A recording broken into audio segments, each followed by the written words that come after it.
Hamilton is just a birthday, it's a special year. All right, good evening, good morning all. Welcome to the EMS meeting for March 22nd, 2022. I need a motion to approve the minutes of October 7th, 2021 meeting. Can this run? Gerasi? Any questions? All in favor? Aye. Opposed? Passed. Okay, we're gonna move right into the action agenda. And we need the recap of what has been discussed. And I think Mr. Garrity is going to give us the recap.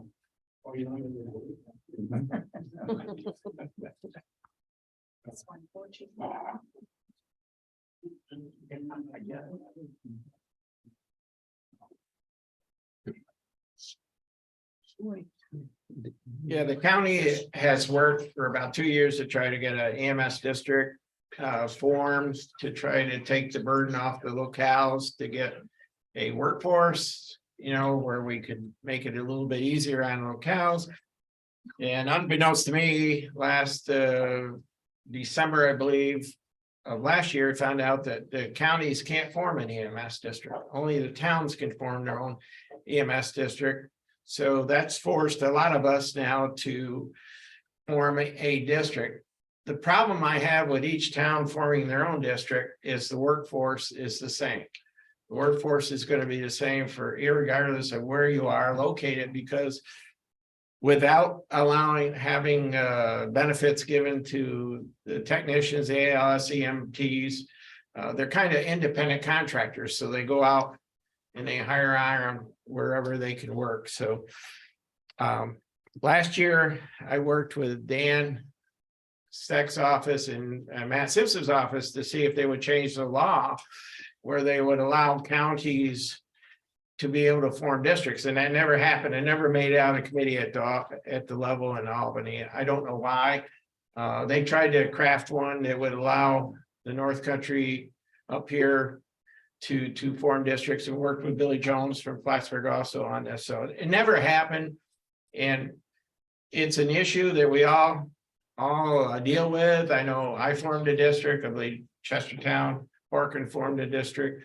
Johnsburg's had a district for number of years, and I just think that we need to take care of the EMS providers and provide them with some sort of benefits. And we all need it. I talked to Mayor Diamond about the city of Glens Falls. They struggled finding candidates for the fire department that had to be ALS certified recently. I think they've since got some in the works, but it's a problem for all of us. And I think it's reached a level where we need to lobby our state organization, ISAC, to find out why we can't get this put through on a state level. There's a lot of information out there about districts, and we all have to do our own thing. I think there's strength in numbers, and we ought to be able to work together with every community to get this accomplished.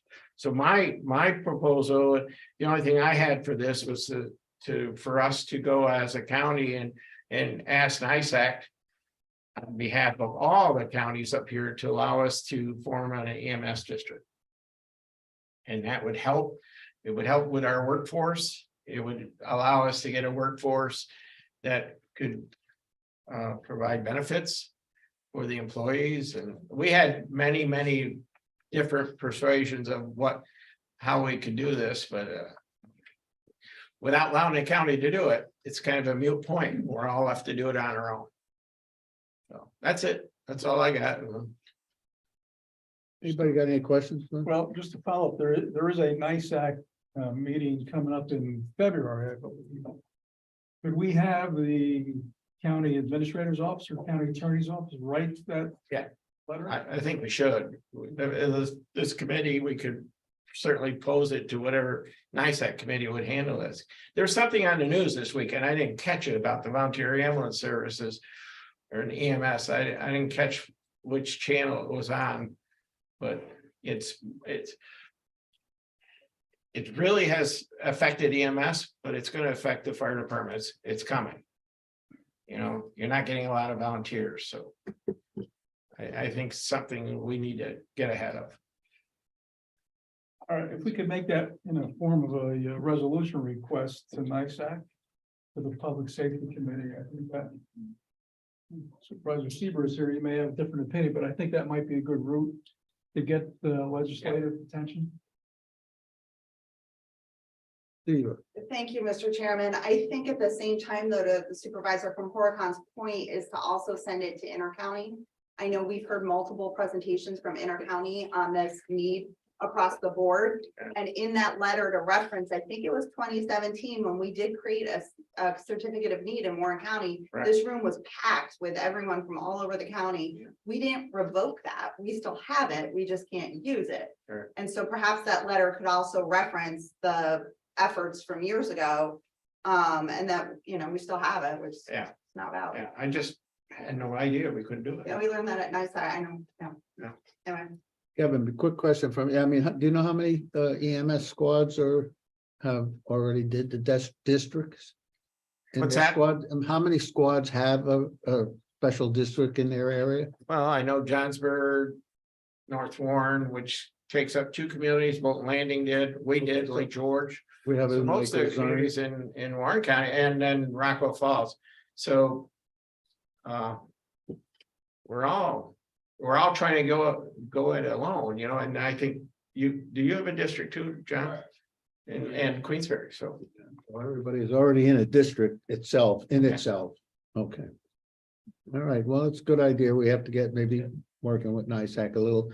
It's been talked about for a lot of years, really not followed up a lot, so we gotta really get moving on, because I know it's getting expensive.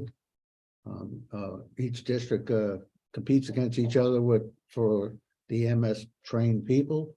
So it's and I know in the town of Lake Luzerne, we split it with town of Hadley. It's like we pay 2/3, they pay 1/3 because of size and equalization, but it's up to $600,000 already. So but we just got them a new building, and it's working well. But they're gonna need help down the line. Then you gotta think about the fire department. They're the next on the list that you're gonna have. So I'm glad we're getting moving forward with it. All right. I don't see any changes in the past 2 years. Does anybody have any changes in the past 2 years, other than it's getting more and more of a problem? Ms. Seaver? I have a request for this committee to please consider. And Mr. Acting Chairman, is it Supervisor Leggett who's the chair of this committee or the vice chair? I'm vice chair. Okay. And I know you and I had a brief conversation about this, but I have spoken to several supervisors. We have opioid monies that we all as a board agreed to accept. And I think one of the things that we have seen for changes over the last several years, and particularly during COVID, is the number of runs that are happening as it relates to responding to overdoses. And I don't understand why we can't utilize our opioid dollars moving forward that we're going to continue to receive. And we do have some that are still unexpended towards the issue of supporting our EMSs within Warren County. It was an administrative decision last year, or in 2022, I was told by our previous county administrator to put those dollars into the Office for Mental Health budget. But I don't see why we couldn't ask that those dollars be transferred through public safety to be able to support some of our EMS initiatives and support for this change that we have seen sadly over the years. And I would just ask that this committee consider that. I don't know the mechanics of it, but I think it's a great way to be able to provide some support to all of our EMS. I agree with you 100%, but I don't know the mechanics of it. I don't know if our budget officer knows how much money we do get totally from opioid, and what we might have left, or we can find that out for the next meeting. Right, because I think, currently, I think it's around between 250 and 300,000 per year. Or at least. well, maybe down the road, we should start looking into how much we give to mental health, and I know the ARPA committee now finally is helping out some of the EMS squads, and I appreciate that. But they need the money. I mean, because it's definitely coming out of town budgets, and The more we take out, just like the meeting before, we get on mandated things from the government, we wind up, the taxpayers are paying for it. You know, the taxpayers are paying for the EMS, and if we have some opioid money, it'd be nice to work with it, so. All right, one more question, go ahead. Well, it's just that I don't think ARPA can be one-stop funding. So if there's a way to then carry this forward while there's a little bit of ARPA money, but to ask that this committee then, I guess, make a resolution to the county attorney's office, which is where the money was put in that budget initially, and moving forward to look at how you distribute that through EMS. And I'm sure you can get the data from all of the increased calls as a result of it, but it's a significant amount of money annually that could help. You have any answer for that, Mr. Attorney? I'd like to, let's take a look and see what the allowable uses are. There was a whole list, as I recall, when it came out, the settlements of what you can use the money for, and that I can't recall offhand Okay, what can they we, all are, but I want to take a look and see if we can use it for, it would have to be opioid related things. I mean, if I fall off my skateboard and break my wrist, that wouldn't be something that'd be allowable, but maybe if it was an overdose, opioid overdose case and the ambulance is responding, maybe that's an allowable use to be able to cover that kind of call. Let's take a look and see what the uses are that are out there. well, I think what we could do too to help you out is talk to some of the EMS squadrons, give us a percentage, how many runs, because it is getting worse. And I know, in my town, I hear it's getting worse. So, you know, if it's 5% or 10% of the runs for opioid problems, we should know that. Yeah. All right. All right, everybody agreeable with that, and we'll work on it? Mr. I mean, I think, yeah, I think that's fine, but I think that, you know, design follows function, and I think that what the challenge is going forward, how we should organize ourselves and how we should fund that going forward, I think is the bigger question. And I think I think we might need some help pulling all this together. You know, right now, for example, you have at least 2 municipal operations, Lake George and Glens Falls. And then you have not-for-profits serving, I don't want to say the balance, there may be some hybrids in there, but not-for-profits serving the balance.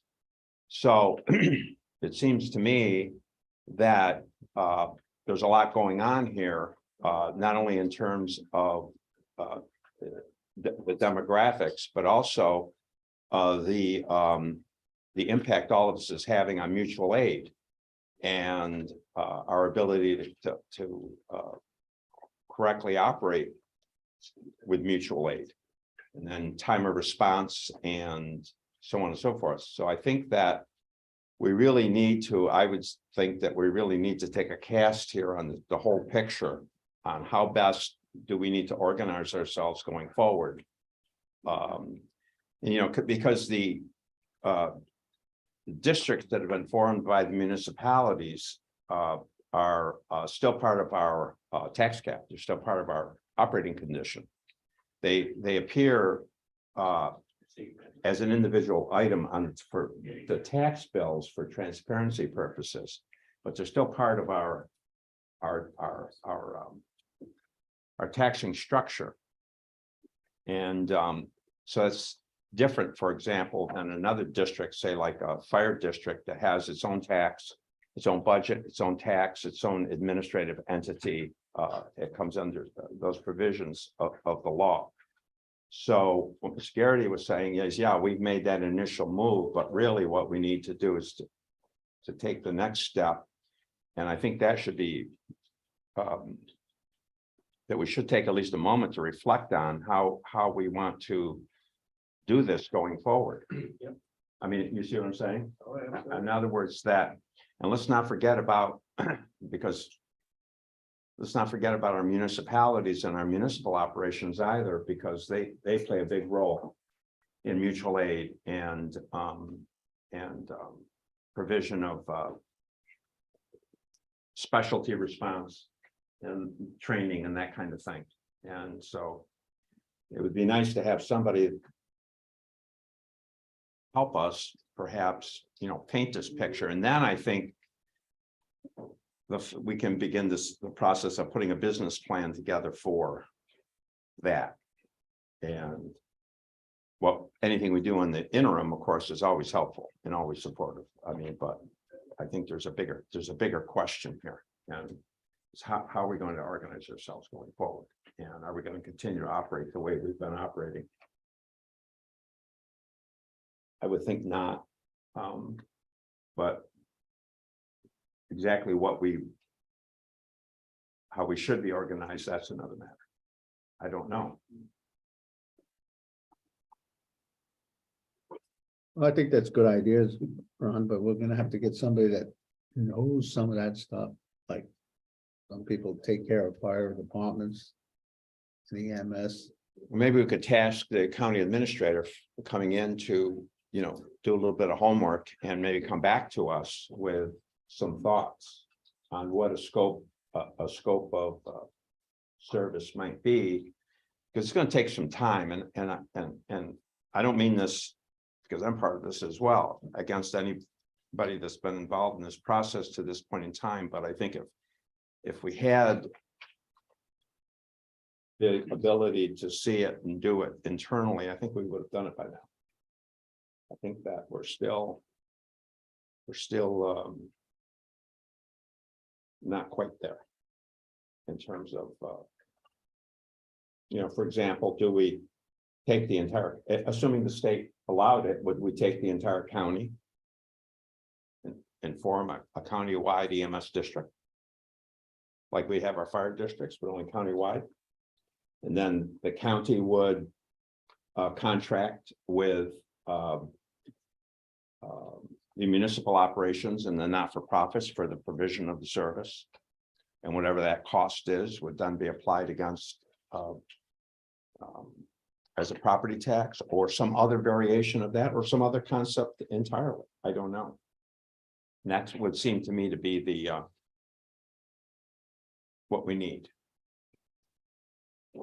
Ms. Kramer, did I see your hand up? Thank you. So I think on that point, what we need is for this committee to meet a little bit more often. This is not an issue that's going away. So I think that we need to make sure that we keep this committee in place and that we continue to meet and have it discuss what needs to happen going forward to help all of the agencies.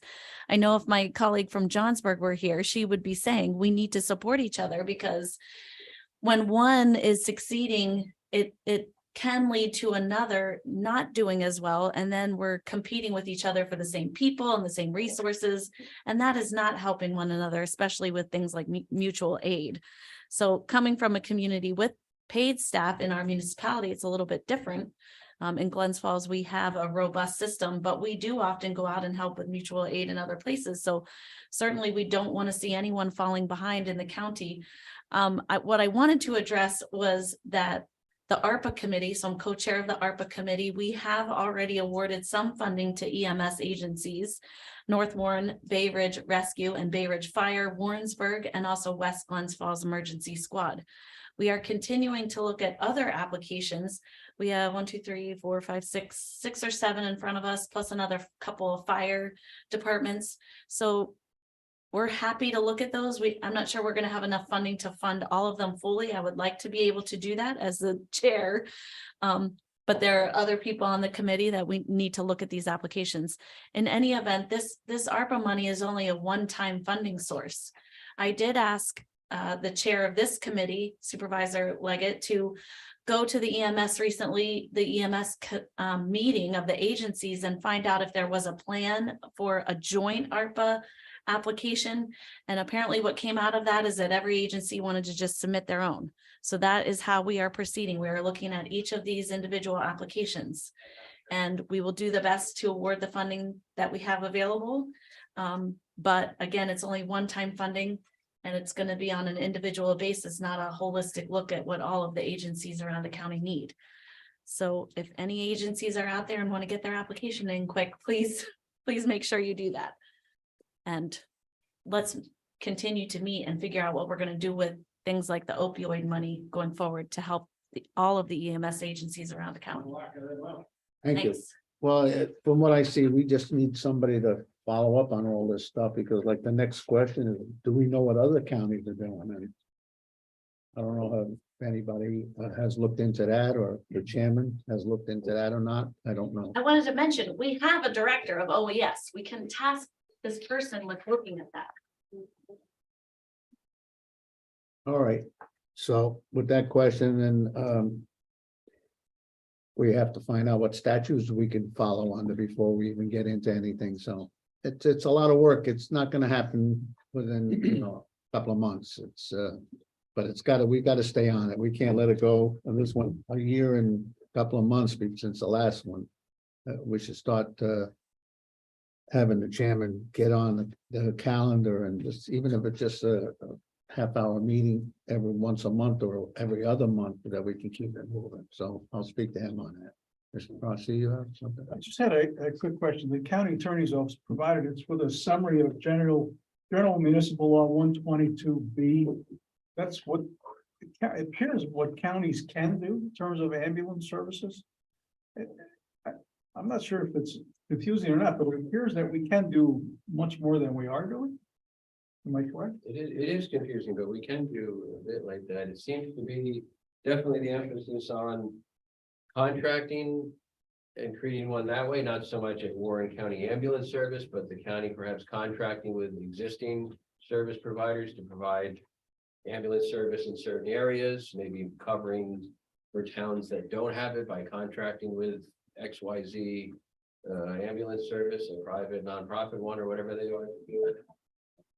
Or requiring equipment, machine, the ambulances themselves.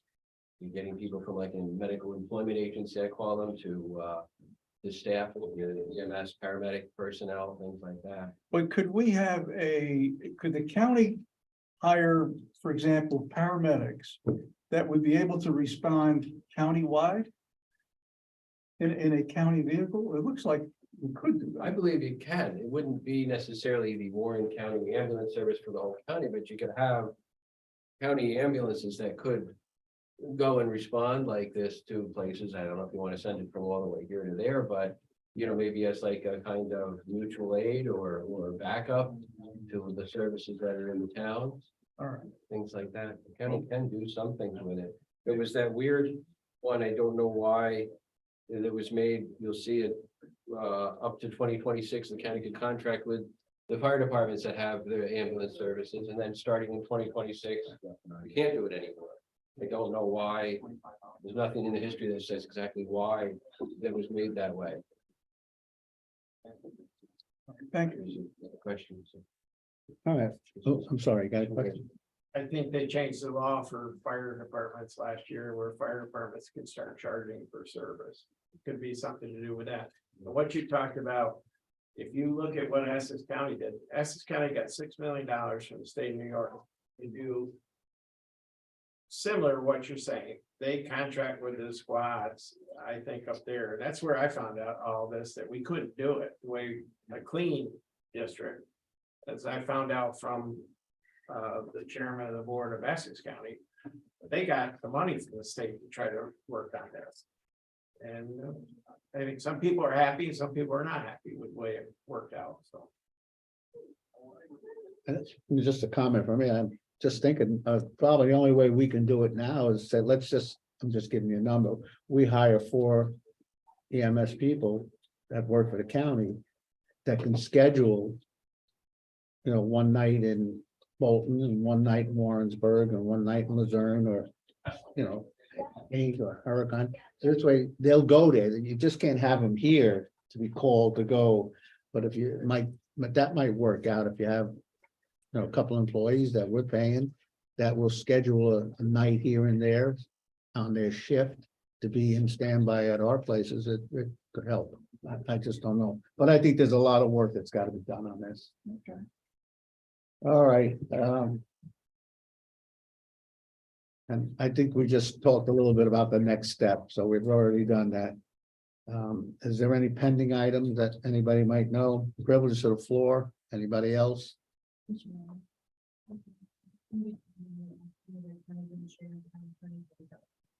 Yes, I think, we need a motion to send that letter to Mike Nysack.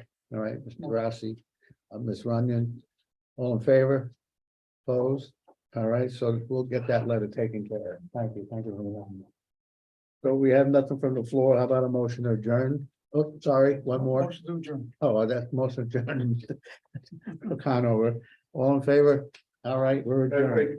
Excuse me, Mr. Chairman, it looks like you had someone that wanted to speak. Say something. Good, Okay. get up to the mic. It's Not easier said easy than to get done. up. Flat on my back all week with back.